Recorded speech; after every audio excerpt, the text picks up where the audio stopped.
नेता प्रतिपक्ष राहुल गांधी जी लगातार दलित, पिछड़े, आदिवासी, अति पिछड़े और अल्पसंख्यक वर्ग के जो विद्यार्थी हैं, जो शिक्षक हैं, जो कर्मचारी हैं, उससे लगातार मिल रहे हैं। ये एक दिन की बात नहीं है।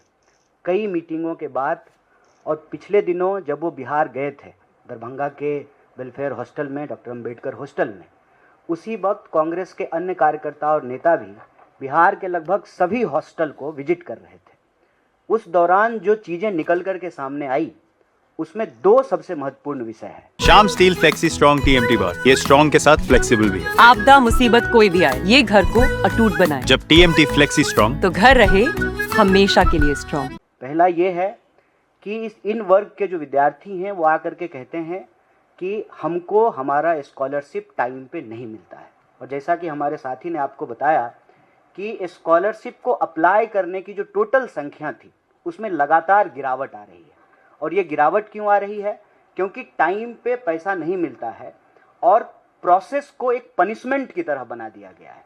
नतीजा ये है कि लोग अपने अधिकार पाना ही नहीं चाहते हैं, क्योंकि उनको अधिकार मिलता ही नहीं है।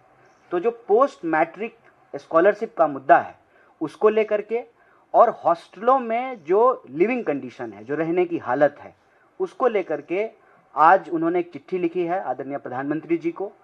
सरकार इस पे क्या कार्रवाई करती है, ये आने वाले समय में पता चलेगा। लेकिन देश में इन वर्गों के विद्यार्थी की जो हालत है, आज लोग कबीर को याद कर रहे हैं। कई लोग कहते हैं कि आज उनका जन्मदिन है, और कबीर कहते थे, जात न पूछो साधु की, पूछ लीजिए ज्ञान।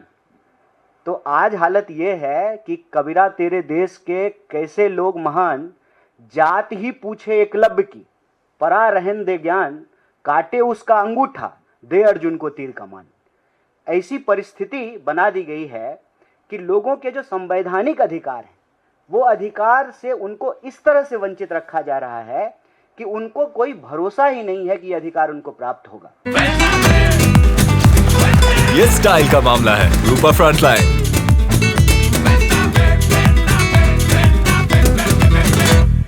सुसाइड का मुद्दा आपके सामने है, और यह बात हम लोग कई बार उठा चुके हैं कि 1 घंटे में 2 विद्यार्थी, 2 नौजवान इस देश में आत्महत्या कर रहा है।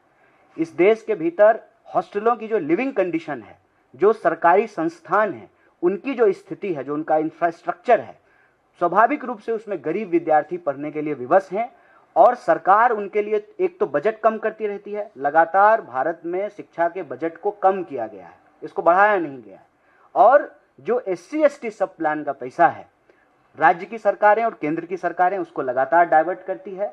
उसका नतीजा ये है कि शिक्षा जो हमारा बुनियादी अधिकार है, उस बुनियादी अधिकार से लोग महरूम रह रहे हैं, वंचित रह रहे हैं। और ये वंचित वर्ग के खिलाफ एक बहुत बड़ा अन्याय है।